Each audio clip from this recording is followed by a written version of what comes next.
Hey guys, welcome to Smooth Eating. I'm Chef Letter Meat. I know it's been a while since we last cooked together, but you guys are in for a great show. We're going to cook a dish called spicy cod bites. Really simple dish to make. I'm going to start off with our fresh cod, tartar sauce, get this from any grocery store, salt, pepper, American cheese, just going to dice and chop it up, breadcrumbs, fresh egg, chopped celery, chopped red peppers, fresh lemon. Come on, let's get started. So what we want to do first, we want to create a mix. Now this is a trick to this. You guys can take a little practice. We're going to take our cod mix, which we had a rough cut on there, we're going to go ahead and put on there. Now the trick to this, guy, we want to try to find the right texture.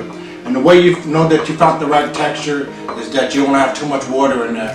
We want to try to get a mix, whereas we can get us a nice ball, but it's not falling apart. And once we get that nice ball, where we can get a nice texture on the mix, then we're going to go to the next step. Let me show you. Now with the ingredients that we have here, you may like your cod bites a little cheesier, so you can add more cheese, or you may like it the taste of the tartar sauce. So this is one of the dishes, guys, you have to find where your flavor is at. With a few ingredients to try to find our texture here. So I'm just going to take a little tartar sauce here. I'm going to go ahead and throw it up in there. Maybe a little bit more. Tartar sauce have a lot of good flavor here. Throw some cheese in here. I like cheese. Very good here. Okay. Pinch of salt and pepper here. Not too much salt because we're dealing with seafood here, and our seafood will absorb pepper, seasoning in here. The seafood seems to suck up all the spices. We don't want it too heavy. We're going to take our minced celery, we're going to toss it up in there like that. Make sure we get that all up in here. We're going to toss our red peppers, bell peppers, get the sweetness from it. Okay, get a little lemon squeeze going on here. Give it that zang, that freshness. Look at that. Here we go, here we go. Okay, so guys, here we have our breadcrumbs now. We have our egg mix. Now, I mainly use the egg mix to get everything to stick together. And the breadcrumb is going to soak up some of the liquid so that the mix doesn't become too watery where we can hold it together. Once we get it held together, we're going to make some nice little crab bite balls, and we're going to throw it in the freezer for a minute just to get a good, nice, firm texture, so that we're able to roll it in the flour and get it braided so we can fry it off. So this is where it gets critical at. We want to take the breadcrumb. The breadcrumb is what's going to measure the texture, how wet it's going to be. Now I'm going to probably add maybe about a couple of tablespoons of egg mix. I'm just going to put the rest to the side in case I need more. I don't want to put it all in there this way. I don't want it too wet. I'm just going to go ahead and get a good mixture on it. Already I'm looking at it, it seems a little moist. I'm going to add a little more breadcrumbs to it. No, I want to dry it. I don't want it too dry, but I don't want it too wet neither. You guys get a look at what we're doing here.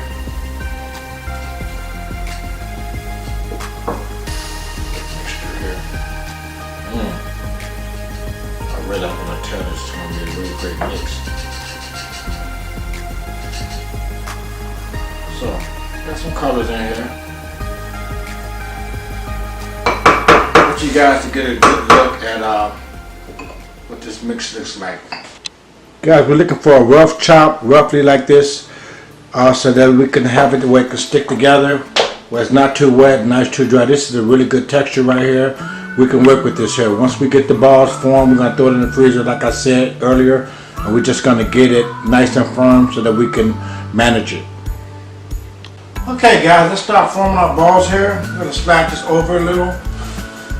I'm going to take my scoop. You don't necessarily need a scoop. You can use a measuring spoon. You can actually really use your hand if you like. This is just less messier for me. So you can actually take it and put it in your hands and just form a ball. Pretty moist right now. See how it starts to fall apart a little? This is why we have to put it in the freezer, just to get a little hard so we can manage it.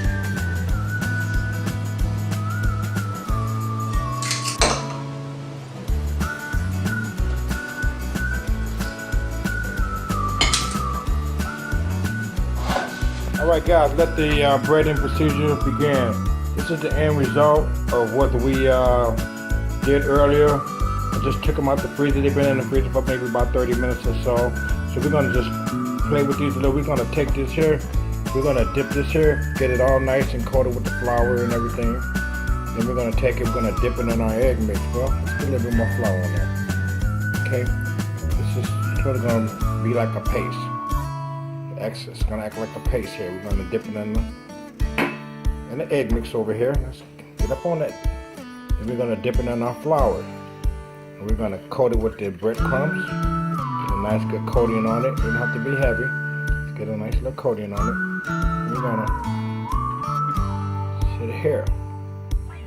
And we're going to do it all over. This can get a little messy, guys, but we're going to get them all like this here. We're going to get them all lined up and get them ready to go. We're going to get our grease at 350, get it nice and hot where we can get a nice golden brown color on it once we fry these up. Alright guys, now I got the grease nice and hot. We're gonna start dropping the balls.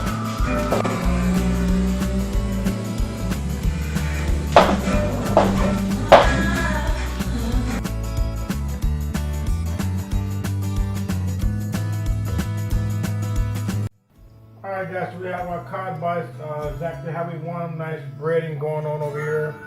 Got our grease nice and hot. We're ready to go. Okay, take a look at that over there. And so I'm just going to start placing these in here really carefully. See how they automatically start frying? That's what we're looking for. We want them to start frying right away. You guys don't get the grease. If you guys don't get the oil up to the proper temperature, what's going to happen is that these puppies are going to soak up all the oil and they're not going to taste very well. Alright? Cooks really quick, so you want to keep an eye on it.